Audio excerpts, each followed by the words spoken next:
Monsieur le Président, Monsieur le rapporteur, Mesdames et Messieurs les députés, c'est avec beaucoup d'intérêt que nous suivons très attentivement les travaux de votre commission d'enquête sur le coût de la vie dans nos collectivités. Et nous sommes très heureux d'avoir été invités pour partager notre contribution, pour apporter notre contribution à ce dossier très important pour les Martiniquais, comme pour tous nos compatriotes d'outre-mer. Je m'appelle Patrick Fabre, je suis le président fondateur du groupe Créo et je suis accompagné de Raphaël Sanchez, qui est le directeur général de nos activités retail, et de Xavier Cabarrus, comme vous l'avez précisé, qui est le directeur des activités amont, achat, import, plateformes et entrepôts régionaux. Notre entreprise a deux principales branches d'activité. La première, historiquement, est le recrutement et l'intérim, et nous sommes implantés aux Antilles-Guyane et dans l'océan Indien, à La Réunion et à Mayotte.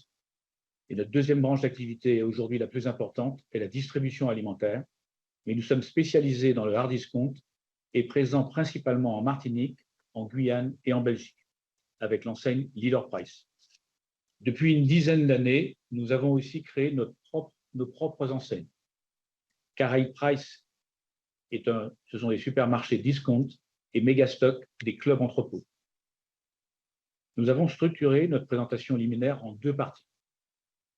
Nous souhaitons respecter le temps qui nous est accordé, mais aussi répondre aux reproches qui est souvent fait aux distributeurs alimentaires. On nous reproche souvent un manque de transparence et parfois de la dissimulation ou de l'opacité.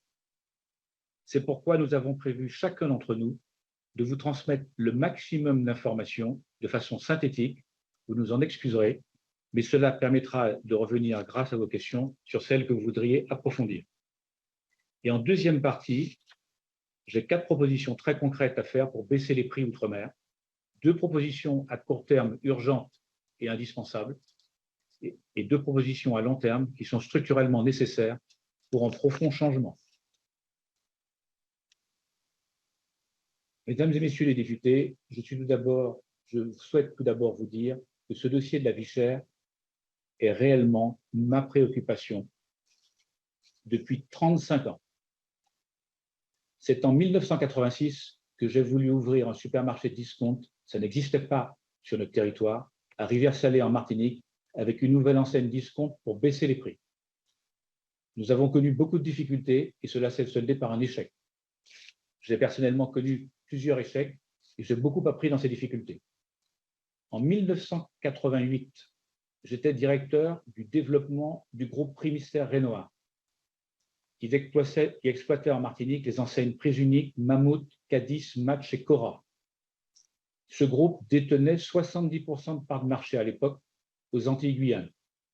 Et dans le cadre de mes responsabilités, je recommandais fortement de lancer le hard discount qui arrivait dans le nord de la France avec l'enseigne Aldi. C'était une nécessité pour nos territoires. Le projet était en cours et en cours de lancement quand le conseil d'administration a brutalement tout annulé. C'est ce qui m'a poussé à démissionner. Et c'est que 6 ans après, 6 ans plus tard, qui est en 1994, que nous avons ouvert le premier magasin hard discounter aux Antilles-Guyane à l'enseigne Leader Price. Ce fut très difficile d'avoir des autorisations. Le financement a été très compliqué et nous avons eu peu de fournisseurs à l'ouverture. J'ai dû aussi aller en justice et gagner un procès pour continuer à exploiter mon premier magasin. Tout cela pour vous dire que l'on sait d'où on vient et que le combat pour les prix bas n'est pas une simple ambition, c'est notre raison d'être et notre ADN. Je passe la parole à Raphaël Sanchez, qui va avec une très grande transparence vous donner nos techniques métiers qui nous permettent depuis 30 ans d'être les moins chers en Martinique, mais en faisant toujours le parallèle avec le modèle économique de nos concurrents, principalement les hypermarchés. Merci. Monsieur le Président, Monsieur le rapporteur, Mesdames et Messieurs les députés. Pour débuter ma présentation, je vais juste vous faire un petit panorama rapide des différents métiers de la distribution sur les territoires des Antilles-Guyane. Nous trouvons donc en général le modèle hypermarché, le modèle supermarché, le modèle hard discount le modèle de proximité et pour finir, un petit dernier, le modèle club entrepôt.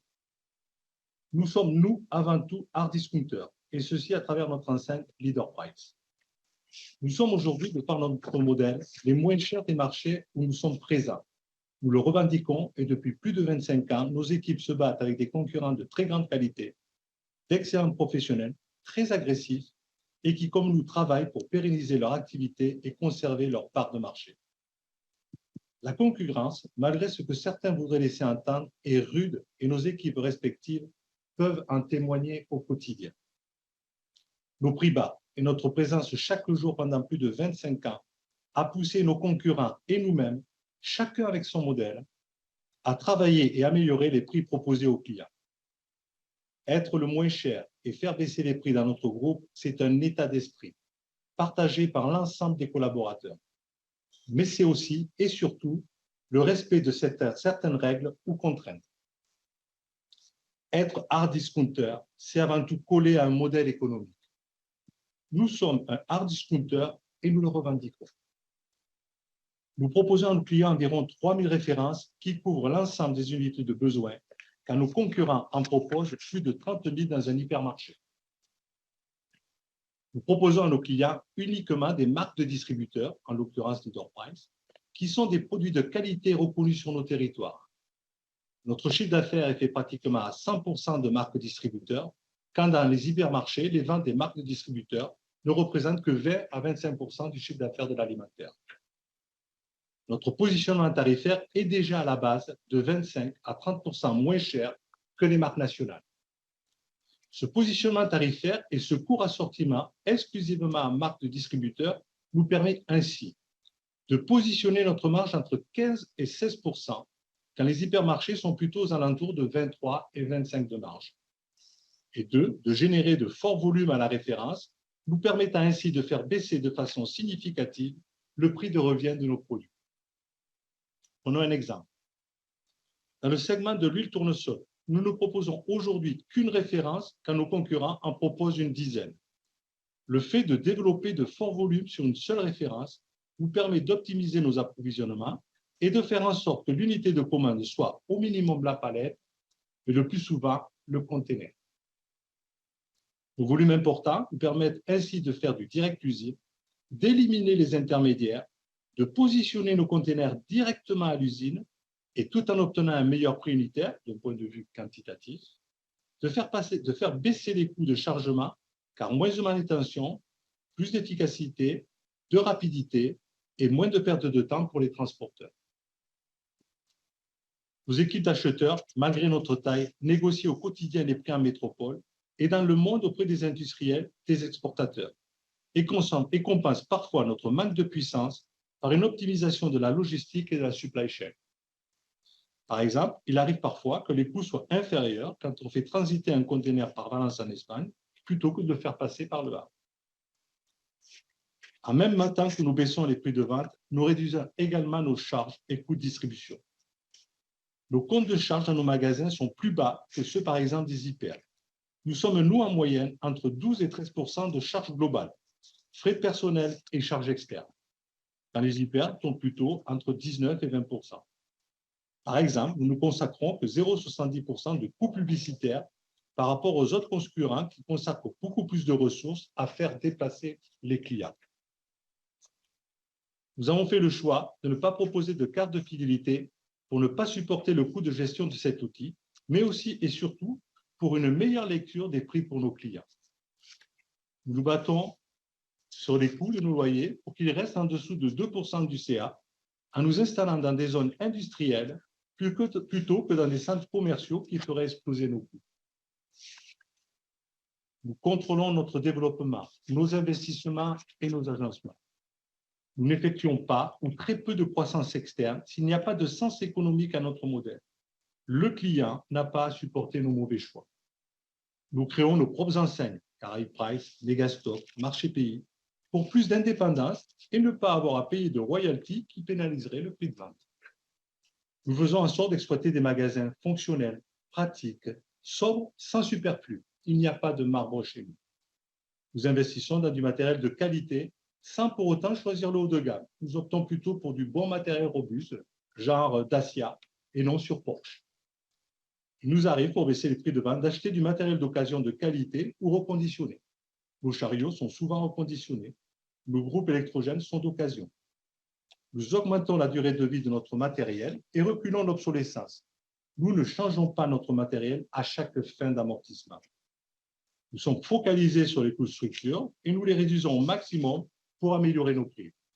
Par exemple, notre siège est situé dans notre entrepôt, au-dessus de la dalle où travaillent les équipes d'approvisionnement. Et tout ceci ne pourrait être fait sans nos équipes. Nous avons les meilleures équipes et nous en sommes fiers. Ils sont engagés et contribuent au quotidien à faire des propositions pour offrir à nos clients des produits de qualité au meilleur prix. Chaque service est tourné et orienté pour contribuer à la baisse des prix en optimisant l'organisation et en adoptant les nouveaux outils de progrès. C'est un engagement permanent et quotidien d'être le moins cher. Merci pour votre attention dans ce rappel historique de nos actions, dans notre volonté de baisser les prix. Et j'espère avoir fait preuve de transparence, comme mon président Patrick Fabre l'a précisé. Merci à vous. Merci, Raphaël. Je passe la parole, si vous voulez bien, à M. Xavier Cabarrus pour évoquer précisément tous les coûts de la chaîne d'approvisionnement. Xavier. Merci, Patrick. Monsieur le Président, Monsieur le rapporteur, Mesdames et Messieurs les députés, alors qu'en Hexagone, il faut 3 opérateurs pour qu'un produit arrive à un client, dans nos territoires, en général, il en faut 14, soit presque 5 fois plus d'intermédiaires. Nous allons vous projeter un schéma qui vous explique le circuit d'approvisionnement.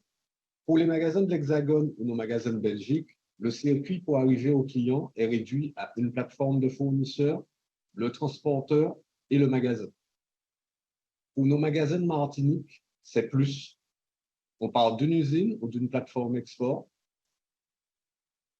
Il faut ensuite la logistique pour remplir le conteneur, le transport du conteneur jusqu'au port de départ, la douane pour les formalités d'export, le transitaire, le port, la compagnie maritime qui s'occupe de l'embarquement et du transport maritime et du débarquement au port d'arrivée, la douane pour les formalités d'import, le transitaire, le port, le transport du conteneur jusqu'à l'entrepôt ou chez le grossiste ou l'agent de marque, et enfin, la livraison des marchandises jusqu'au magasin. Dans cette longue chaîne d'intervenants, nous travaillons de 2 façons.